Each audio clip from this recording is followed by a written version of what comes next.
then your sacrifices and your offerings, now they mean something. Why? Because it's from the heart. That's what God's after. That's what God wants. Do we know Him? God is never fooled by pretense when it comes to worship. But we also see that God always responds favorably to true worship. Um, the answer is easy. We need our worship to be true.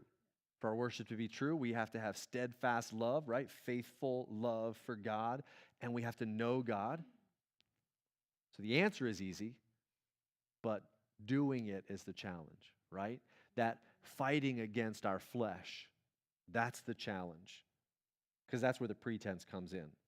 When my flesh wants one thing, but I know I have to make a show of worshiping God. So I'll do that here, and then over here I can do my own thing. God's not fooled. Questions, comments?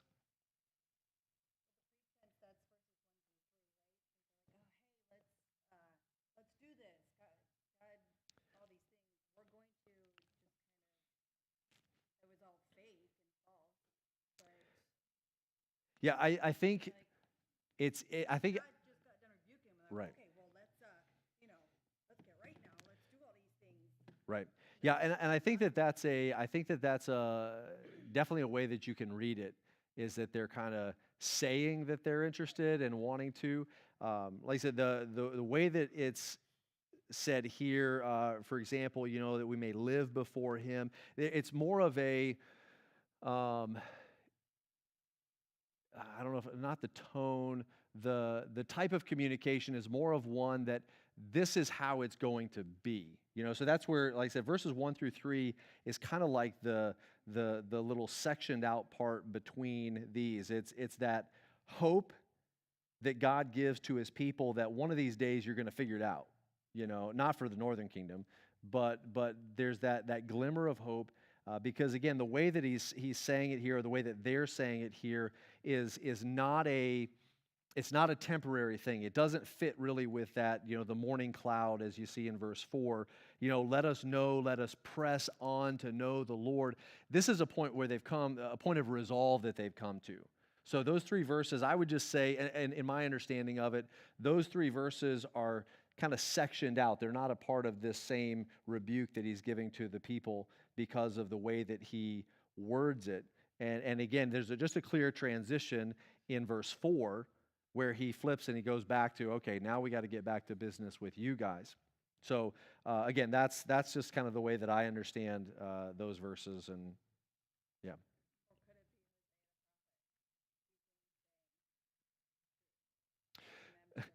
Well, yeah, kind of one of those things. Here's what you should be doing, right? Yeah, and that's not uncommon with the prophets either.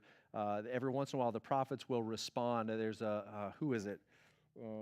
Is it Malachi that goes back and forth with the questions with God? And he kind of does that a few times. He's like, he gives the right answer because this is what you guys should be saying, but you're not saying it, right? So the prophets will do that from time to time as well. Yeah, good. Others, comments, questions, thoughts? Oh. Mm-hmm.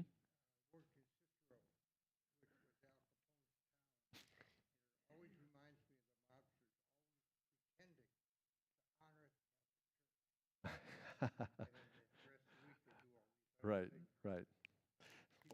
Or their little business fronts that, so this is just a fine, upstanding business, and yeah, not really, yes.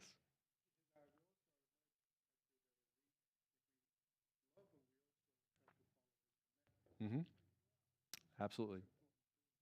Yeah, it will be, yep. Yeah, so the sacrifice and the offerings, those things will happen when we truly know and truly love God. There's going to be obedience, that goes along with that. Good.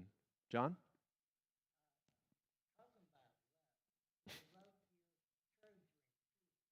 Sometimes.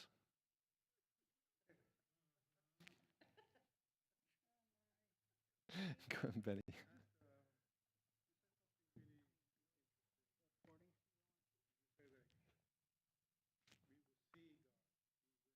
Mhm.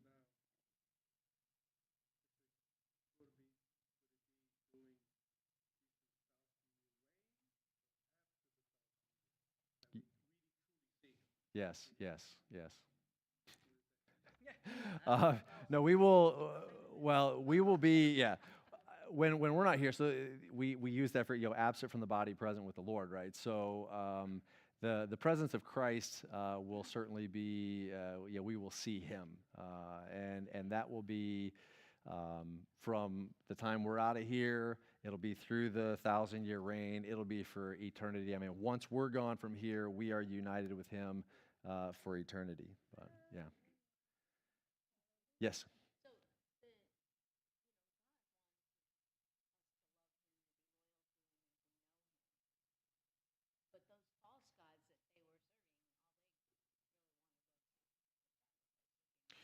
Right. No, the actual gods did. Yeah. Right. Yeah. They really can't want anything. In the false, so in all of those false religions, again, that was the difference, is that you were trying to appease, right? When you look at these other religions and these other gods, you're trying to appease in some way, offer enough to appease. And in that sense, again, to worship all these other gods, you didn't have to love them. You just had to be afraid of them, right? And that's where God is different from all of these other